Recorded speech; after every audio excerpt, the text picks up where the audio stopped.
হ্যাঁ বন্ধু, তো আজকে অনিতার রান্নাঘরে রান্না হবে আলু পটল। আলু পটলটা সবাই করে, কিন্তু এটা একটু সম্পূর্ণ আলাদা। তা দেখতে থাকুন আমি কিভাবে করছি। আগে আমি পটলটাকে একটু নুন হলুদ দিয়ে ভালো করে ভেজে নেব। তার জন্য আমি দিয়ে দেবো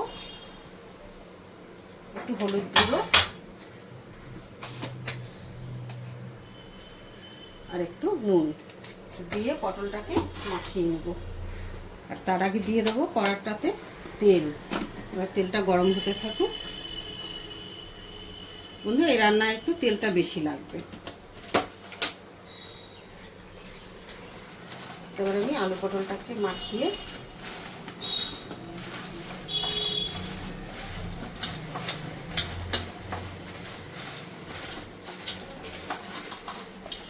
তো দিয়ে দিলাম পটল। এই পটলের রেসিপিটাতে এটাতে কোনো রসুন আর পেঁয়াজ দেবো না, এটা নিরামিষ করবো। তার জন্য দেখুন আমি কীভাবে কী করছি।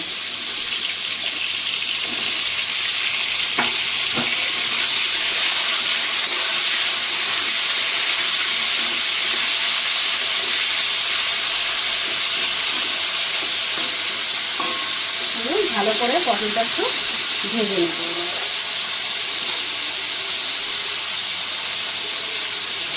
বন্ধু, তো দেখে নিই আমার পটলটা ভালো হয়েছে। পটলটা ভাজা আমার হয়ে গেছে।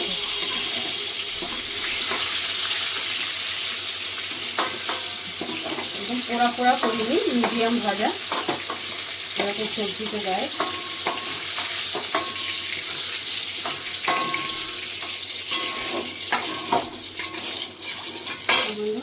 এটাতে আমি দিয়ে দেবো ফোড়ন। এবার একবারে ফোড়ন দিয়ে আলুটা দেবো। তো এখানে দিলাম দুটো এলাচ, দু টুকরো দারচিনি, 4টে লবঙ্গ, একটু জিরে আর তেজপাতা। এই হচ্ছে ফোড়ন। এটা আমি দিয়ে দিলাম।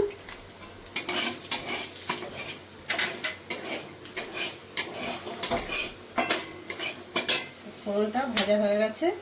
এবার দিয়ে দেবো আলুটা।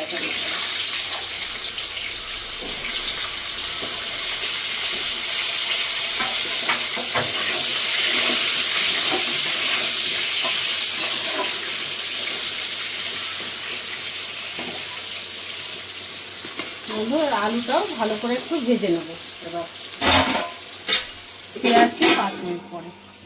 তা বন্ধু, তো দেখি আলুটা আমার ভাজা হয়ে গেল। আলুটা ভালো করে লাল লাল করে ভাজা হয়ে গেছে। এবার আমি এটার ভিতরে দিয়ে দেবো মশলাটা। আলুটা আর আমি আলাদা করে তুলবো না, এটার মধ্যেই মশলাটা বসাবো। তো এখানে আছে কাঁচা লঙ্কা, টমেটো, আদা আর মৌরি। মানে এটার স্পেশালিটি হচ্ছে মৌরি, এটাতে অন্য কোনো আর মশলা দেবো না। তা এটা বাটাটা আমি দিয়ে দিলাম। যতটাকে যেভাবে রান্না করবেন সবজি, সেই বুঝে মৌরিটাকে এটাতে দিতে হবে। মৌরিটাই হচ্ছে এটার মশলা।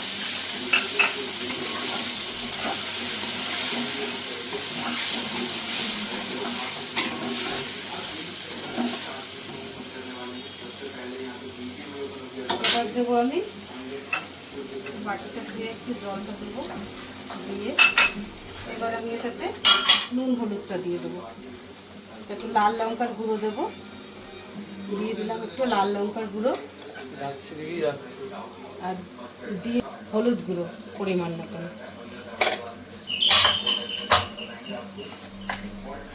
দিয়ে দিলাম, নুন।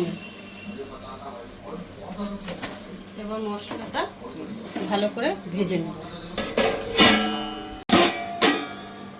হ্যাঁ বন্ধু, তো দেখে নিই মশলাটা।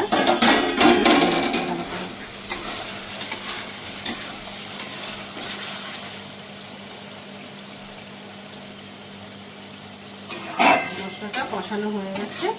এবার এটাতে একটু সামান্য গোলমরিচ গুঁড়ো দেবো।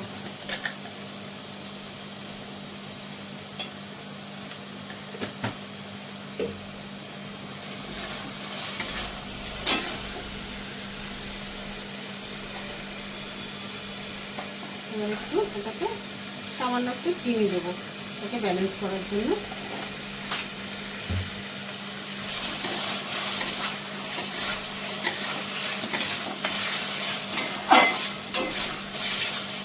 সব কিছু দেওয়া হয়ে গেল আর মশলাটাও ভালো করে ভাজা হয়ে গেছে। আলুটাও সিদ্ধ হয়ে গেছে, আর একটু দিয়ে দিলাম পটল।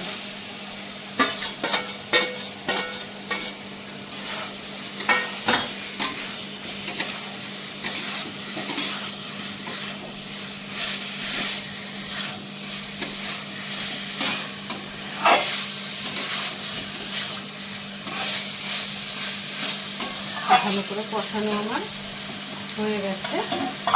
এবার আমি দিয়ে দেবো ওটাতে 1 বাটি মতো দুধ।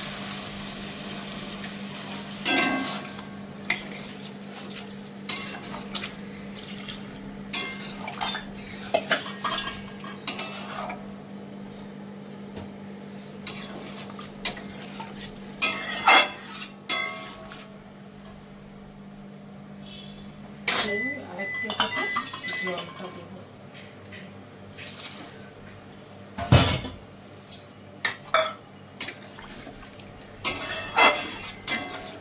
আমি ঘুরে আসছি 5 মিনিট পরে। তো দেখে নিই সবজিটা কতদূর হলো।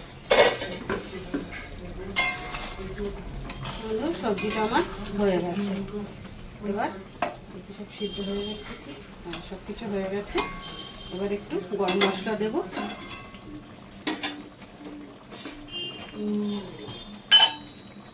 একটু সামান্য গরম মশলা দেবো, অল্প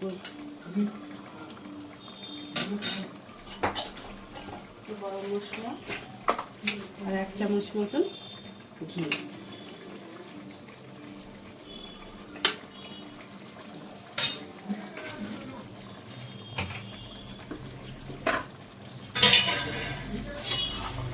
হয়ে গেল আমার পটল আলু।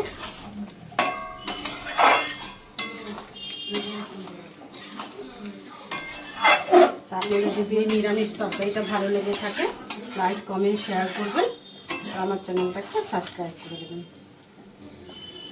নিরামিষ, পুরো সম্পূর্ণ নিরামিষ সবজি।